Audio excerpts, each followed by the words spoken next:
क्या आपने कभी सोचा है कि आपके पास सुपर पावर्स हों और उन सुपर पावर्स के बलबूते पर आप अपनी मर्जी के मुताबिक चुटकी बजाते ही जहां चाहें पहुंच जाएं, अपनी ख्वाहिशात पूरी कर सकें और दुनिया को बचा सकें। लेकिन ये सब ख्यालात कहां से आते हैं, क्योंकि हकीकत में तो ये सब मुमकिन नहीं है। आए मैं आपको बताती हूँ कि इन ख्यालात की क्या वजह हो सकती है। बचपन में आपने कार्टून्स तो यकीनन देखे होंगे और आप उनके किरदार से मुतासिर भी होते होंगे। वही किरदार अक्सर हमारे ज़हनों पर नकूश छोड़ जाते हैं और हम उन जैसी खूबियां हासिल करना चाहते हैं। उन किरदारों में से ही एक किरदार बैटमैन का किरदार है।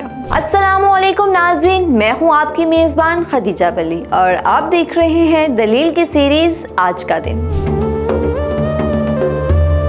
नाज़रीन जरा सोचिए, 1939 में डिटेक्टिव कॉमिक्स के सफ़ात पर बैटमैन की पहली झलक आती है और ये किरदार एक ऐसी शख्सियत बन जाता है जो नहायत ज़हीन और बहादुर है, लेकिन अपने सुपर पावर्स के जरिए दुनिया को बचाता है। बॉब किन ने बिल फिंक्स के साथ मिलकर बैटमैन के किरदार को इस अंदाज में बनाया कि उसमें एक आम इंसान की जिद्दोजहद और इंसानी नफ्सियात के गहरे पहलू वाज़ेह होते हैं। शायद इसीलिए बैटमैन का किरदार दुनिया भर के लोगों को इतना अजीज है। 3 नवंबर 1998 को लॉस एंजलिस में बॉब किन ने दुनिया को हैरबाद कहा, लेकिन अपने पीछे बैटमैन और रॉबिन जैसे किरदार छोड़ गए जिन्होंने बच्चों की दुनिया को हमेशा के लिए तब्दील कर दिया। ये किरदार आज भी फिल्म्स, कॉमिक्स और एनिमेशन में जिंदा हैं और दुनिया भर के शायकीन में बेहद मकबूल हैं।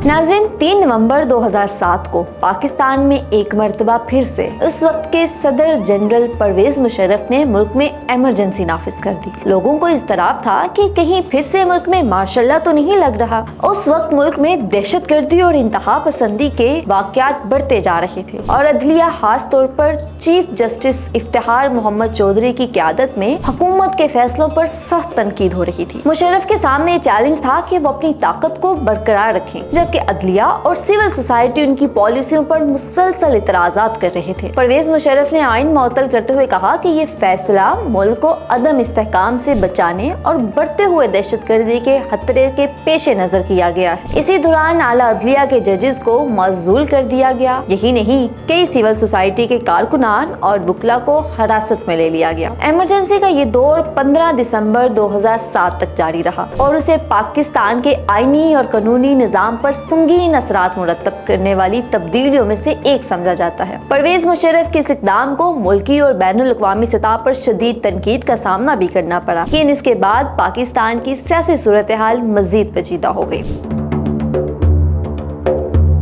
कहते हैं कि बरसगीर पाको हिंद का एक बादशाह था जो तस्बीह बेचकर गुजारा करता था। खुदा जाने इस बात में कितनी सच्चाई है, ताहम ये किस्सा इसी तरह मशहूर है। वो बादशाह कोई और नहीं, औरंगजेब आलमगीर था। नाज़रीन, औरंगजेब आलमगीर, जिसका असल नाम मुहिउद्दीन मोहम्मद था, उनकी पैदाइश 1618 में आज ही के दिन हिंदुस्तान में रियासत गुजरात के शहर दखूद में हुई, जहाँ से उन्होंने तारीख के सफ़ात पर एक ऐसी दास्तान रकम की जो आज भी जिंदा है। औरंगजेब मुगल सल्तनत के छठे बादशाह थे और उन्होंने 1658 से 1707 तक हुकूमत की। उनकी हुकूमत के दौर में मुगल सल्तनत अपने अरूज पर थी। उन्होंने न सिर्फ एक मजबूत और वसी सल्तनत कायम की, बल्कि इस्लामी कवानीन के नफाज की कोशिशें भी की। हम उन्हें एक सेहतगीर मगर इंसाफ पसंद बादशाह के तौर पर याद करते हैं और ये कहना गलत नहीं होगा कि औरंगजेब की हुक्मरानी ने हिंदुस्तान की तारीख को एक नए मोड़ पर गामजन किया।